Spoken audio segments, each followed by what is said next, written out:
Voilà, vous pouvez fermer l'image, menu fichier fermé ou commande W, CMDW sur le Mac.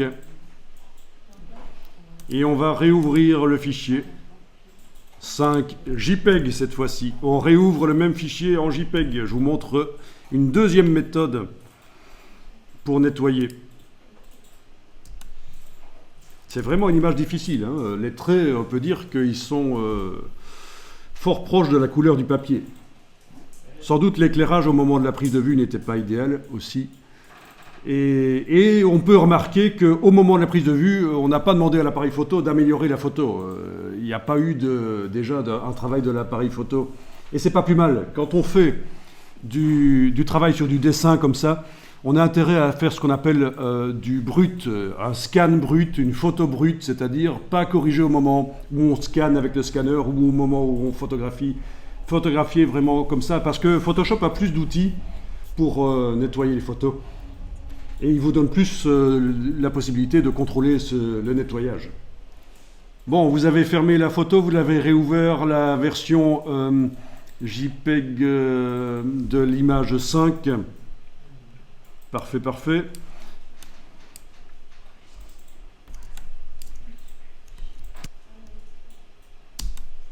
Alors, image réglage courbe, on retourne là-dedans. Sauf qu'on ne va pas utiliser les pipettes cette fois-ci. Les pipettes, en fait, elles modifient les courbes pour vous. La courbe qui est là, c'est une droite pour l'instant, est modifiée quand vous utilisez les pipettes. Mais ce qu'on va faire ici, c'est manuellement prendre les extrémités et les bouger. Donc il n'y a pas le choix. Il faut bouger dans le sens où on peut bouger. Voilà. Et manuellement, vous pouvez tenter de nettoyer.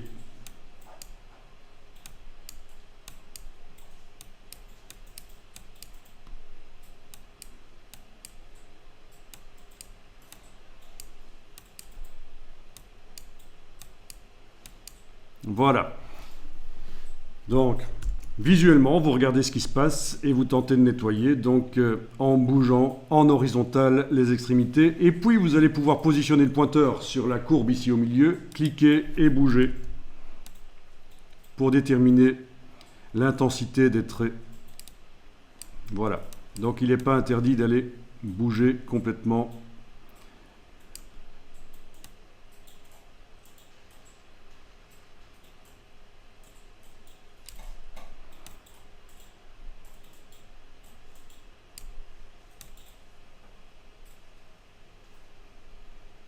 Ok, essayez d'obtenir le meilleur résultat possible. S'il reste des tâches, c'est pas grave, on va les régler autrement. Voilà. Donc si vous voulez voir l'avant-après, ben ici, case aperçue, vous voyez l'avant-après. Ok. Bon, vous pouvez cliquer sur OK quand c'est fait. Alors, on va tenter de continuer le travail là-dessus par la palette des calques. Donc, les pixels sont là sur le calque d'arrière-plan. Vous allez double-cliquer à droite du nom ici, arrière-plan. Et ça vous propose de faire un nouveau calque qui s'appelle calque 0. OK. Vous avez juste converti le calque d'arrière-plan en un calque dont on peut modifier la transparence. Un calque qui est plutôt, on peut dire un calque normal, quoi. Un calque habituel. Donc on a déverrouillé le calque d'arrière-plan. Voilà.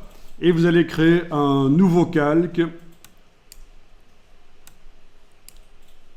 que vous allez placer sous le calque. Vous le déplacez sous le calque 0.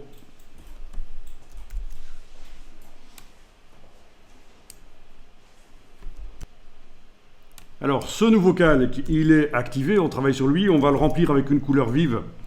Édition, remplir, avec couleur. Vous choisissez couleur, 3 petits points. Et là, vous allez choisir une couleur vive.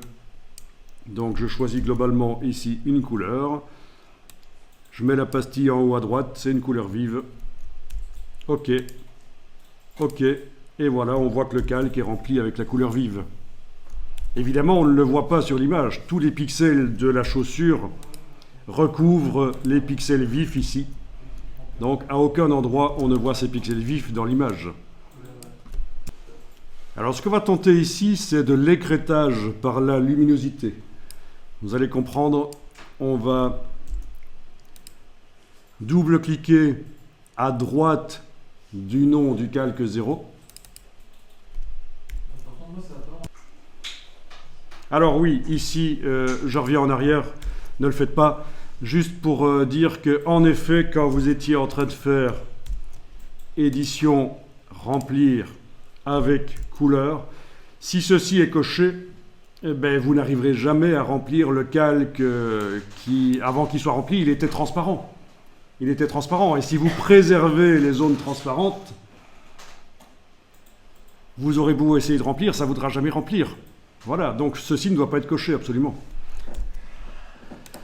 Ok, je reviens en arrière, donc, je reviens en avant. Voilà, je double-clique à droite de calque 0 et on va faire de l'écrêtage par la luminosité.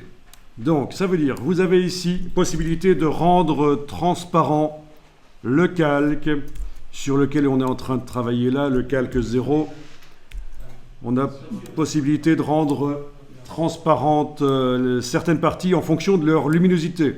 C'est le curseur du dessus qui va servir. Vous prenez l'indicateur ici en haut à droite et vous le bougez vers la gauche, il n'y a pas le choix. Et regardez ce qui se passe. On voit apparaître le calque d'en dessous. Alors si je zoome, Alt roulette, on voit qu'on n'a qu'un niveau de transparence. Il n'y a qu'un niveau de transparence. Il n'y a pas de la demi-transparence. C'est pour ça que quand vous zoomez, vous voyez cette chose bizarre. Notre trait qui est un peu flou, il n'apparaît pas vraiment comme il devrait. C'est pour ça que vous allez pouvoir séparer ici le curseur en deux avec la touche Alt pour aménager une zone de transition. Voilà, une fois que vous avez enfoncé la touche Alt et que vous avez séparé en deux le curseur, vous aménagez une zone de transition entre les parties qui vont être totalement visibles du calque. Donc tout ce qui a cette luminosité-là, de ce gris-là jusqu'au plus sombre, ça va être visible sur le calque. Tout ce qu'il y a entre ce gris-là et celui-là, le blanc, ça va être invisible. Et entre les deux indicateurs, c'est une transition, différents niveaux de transparence en fait. Voilà. Et ça, c'est intéressant. Donc on améliore le dessin qu'on avait commencé. Voilà. Après, les dessins, il faut toujours s'adapter à ce qu'on a.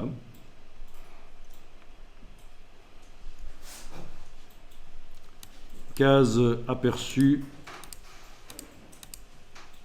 Oui.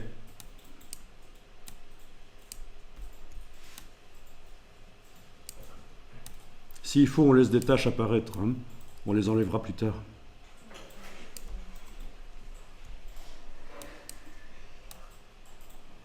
Ok, ça marche. On clique sur OK. Et voilà.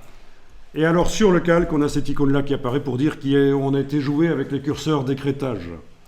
Donc, à tout moment, on peut retourner, double-cliquer sur la droite du nom du calque et modifier la position des curseurs. Pas de problème.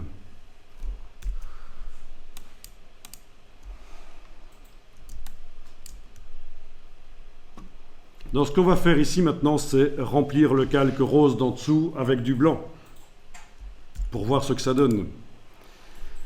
Vous cliquez sur le calque d'en dessous, édition, remplir avec blanc, édition, remplir avec blanc, OK, et voilà, vous voyez ce que ça donne.